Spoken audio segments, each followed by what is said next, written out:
Falar de funções compostas, que é basicamente o seguinte: a gente sabe o que é uma função e a gente sabe que a gente pode dar um x de entrada e a gente tem um y de saída. Só que a gente já viu alguns tipos de funções: a função afim, função quadrática, a função x ao cubo, função inversa, função módulo.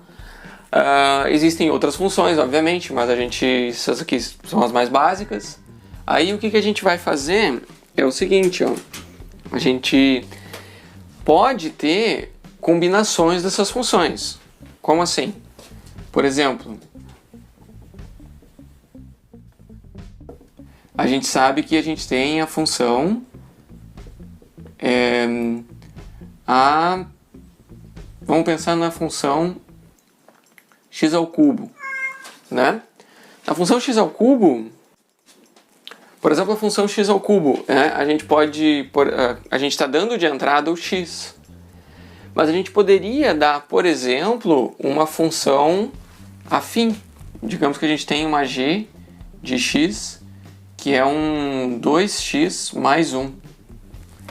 O que acontece se eu coloco a g de x como entrada na f de x?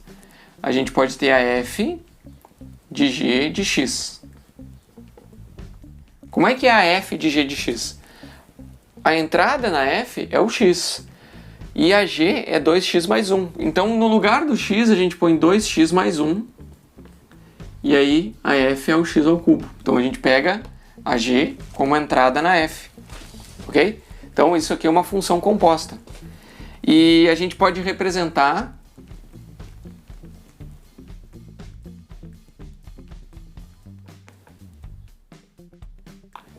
por f bolinha g. F bolinha g é que a gente está compondo a g na f, tá? Notem que é diferente de g bolinha f. Vamos ver, por exemplo, ó, se a gente pode compor elas assim, f de g, e a gente pode compor elas como g de f. Então a gente está colocando como entrada, que é esse caso aqui, ó. A gente está colocando a f na g, ok? Então, até eu vou colocar aqui, ó.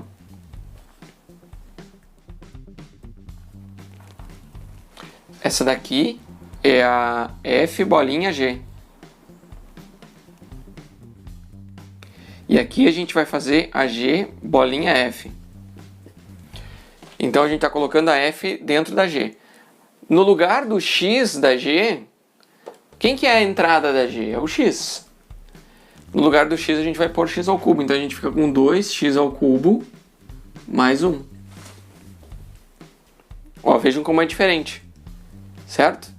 Então, o detalhe aqui está exatamente a gente tem que tomar cuidado para compor as funções.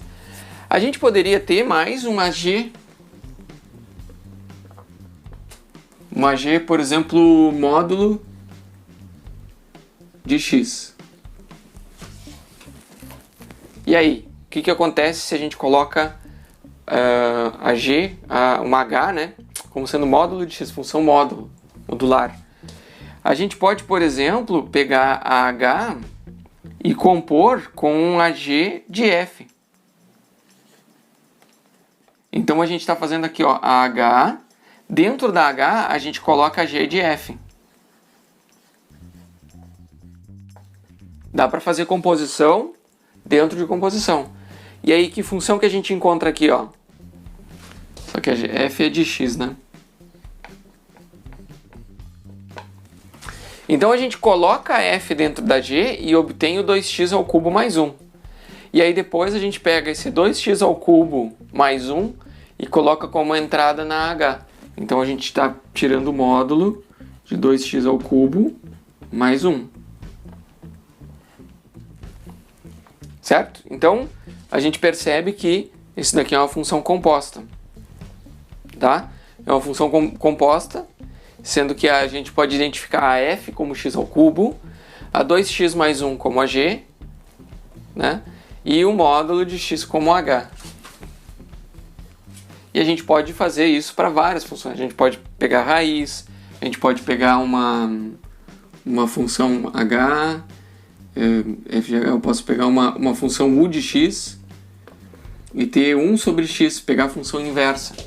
E a gente pode ter a u de h.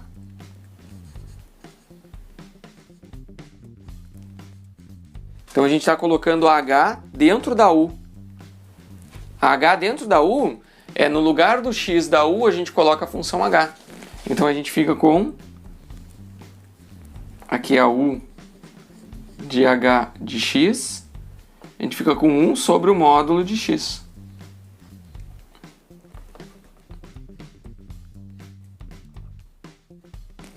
Certo? E no lugar do x na u, a gente coloca o h. Então basicamente aqui é o que assim que a gente trata funções compostas, tá? E com isso a gente consegue obter funções ilimitadas, né? A gente não tem mais limite para que função que a gente pode ter. Isso aqui depois é muito importante que a gente entenda o conceito de função composta para derivações, porque a gente aplica derivadas de funções básicas e depois a gente estuda uma regra para derivar funções compostas. Então a gente precisa entender, e aí a gente aumenta o nosso leque de funções que a gente sabe derivar, né? Então, no caso, aqui a gente entender que não existe só a função linear, não existe só a função afim, a função quadrática, a função cúbica, a função inversa, a função modular. A gente pode fazer combinações delas e aí não tem mais limite. A gente tem combinações diversas, ok? Então, aqui está um resumo de função composta, funções compostas, ok?